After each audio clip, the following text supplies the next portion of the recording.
Hate has no home here. Seems like a harmless message, but now in a major escalation following the Charlie Kirk assassination, a far-right pastor is calling on his critics to take down those signs. Good evening, everyone. I'm Rory Johnston. And I'm Carrie Sharp. That pastor, Andrew Isker, is part of an effort to establish a Christian nationalist community here in Middle Tennessee. Now he's equating those hate has no home signs with a call for political violence. At the same time, he's calling for vengeance against people he perceives to be his enemies. Our chief investigative reporter, Phil Williams, has been monitoring this group that is planting roots in Jackson County, about 90 minutes northeast of Nashville. And Phil, this is really quite an escalation in the rhetoric. It is, and you can understand. Andrew Isker is understandably horrified by the assassination of Charlie Kirk. But while he's calling for the left to tone down its rhetoric, he doesn't appear to be ready to do the same. Blood cries out from the ground for justice. In this sermon posted online, far-right pastor Andrew Isker, who's leading an effort to establish a Christian nationalist community in Jackson County, Tennessee, expresses anger over the murder of conservative activist Charlie Kirk and the response of some liberals, arguing that now is not the time for America, in the words of Jesus, to love your enemy. This great evil must not be tolerated. It must be rooted out and eradicated. And in a post in a Jackson County Facebook group, Isker compares himself to Kirk, saying his views are more or less the same as the slain activists, and claiming that as a result of what he calls irresponsible reporting, he has received multiple death threats. I checked with both the Jackson County Sheriff and Gainesboro Police, where Isker's office is located, and both said he had never reported any such threats to them. Still, Isker takes aim at the hate has no home in Jackson County signs that have sprung up around the area, telling his neighbors that those signs, quote, mean you support violence against people you hate. He adds, if you really believe the rhetoric needs to be toned down, you will show it by putting these signs away. We're building a town. We're building a community there. Our News Channel 5 investigation has drawn directly from the words of Isker and his podcast co-host C.J. Engel. Isker has downplayed the murders of 14-year-old Emmett Till, Ahmaud Arbery, and George Floyd, and he has declared that the very concept of racism was literally a creation of communists.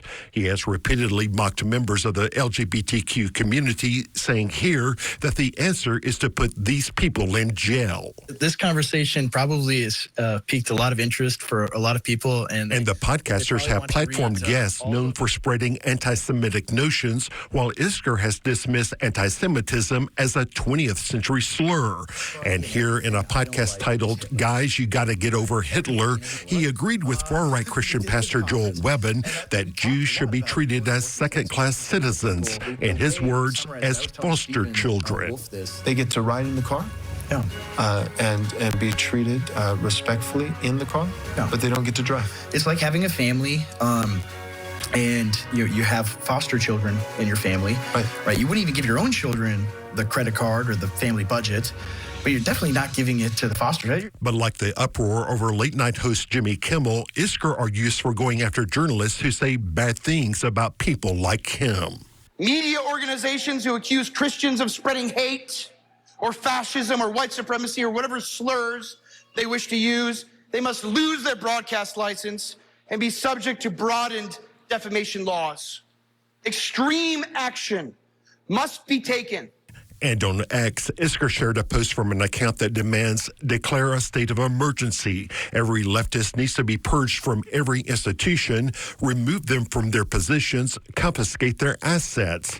The post continues, the Democrat Party needs to be declared a criminal organization, freeze their assets, remove their politicians from office, strike down their laws. And if that sounds like Isker is ready to abandon democracy, he doesn't seem to care. Nowhere in the Bible does it prescribe liberal democracy as God's form of government, as the ideal form of government. As for his future here in Jackson County, Isker's words regarding those no-hate signs are ominous. Gainesboro is my home now. I am not leaving, he writes. If the hate is me and I am not leaving, no home here means the only way I don't have a home here is if someone kills me. And in a podcast that ran late this afternoon, Isker doubled down even more on his rhetoric, saying, quote, when you accuse someone of preaching hate, they are saying, I hope somebody puts a bullet in your neck. That's what that means. As for his call for vengeance, he does make the point in that sermon that he doesn't think any individual ought to go out and seek vigilante justice on their own. Instead, he argues that the Trump administration should be doing that job, which we've seen recently. There may be some inclination to go after people whose speech they don't like. Well, Phil, Andrew Isker talks about toning down the rhetoric as some of his, not fans toning down their rhetoric, but has he, as a pastor, someone who should be really in tune with humility and love for others, has he shown any sign of toning down his? None that I have found. And in fact, in that podcast that I just watched moments ago, he calls for journalists to be shaking in their boots. Tough times indeed. You're going to continue to follow. Absolutely. Thanks, Phil. Appreciate it.